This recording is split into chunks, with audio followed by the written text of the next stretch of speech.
2025 বৰ্ষৰ ফাকুৱা গাঁৱৰ লগৰ সমনীয়াবিলাকৰ লগত এনেদৰে উদযাপন কৰিলোঁ। তাৰে অলপ ভিডিঅ' আপোনালোকক দেখাই দিওঁ। নমস্কাৰ, মোৰ ফেচবুকৰ বন্ধু বান্ধৱীসকল, পলমকৈ হ'লেও ফাকুৱা আৰু দৌল উৎসৱৰ আন্তৰিক শুভেচ্ছা জ্ঞাপন কৰিছোঁ। ৰঙৰ উৎসৱে সকলোৰে জীৱন ৰঙীন আৰু সমৃদ্ধিশালী কৰি তোলক।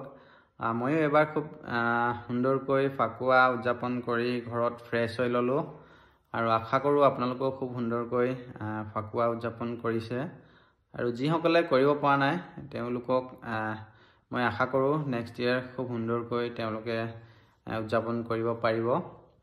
আৰু মই এইবাৰ বিশেষ ক'তো যাব পৰা নাই, গাঁৱতে লগৰ সমনীয়াবিলাকৰ লগত অলপমান ফূৰ্তি কৰিছোঁ। যিহেতু বতৰ এইবাৰ বৰ এটা ভাল নহয়, বৰষুণ বতৰ। লগৰ সমনীয়াবিলাকৰ লগত ফাকুৱা উদযাপন কৰি খুবেই ভাল লাগিল।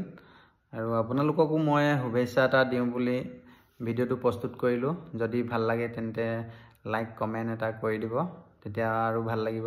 ধন্যবাদ।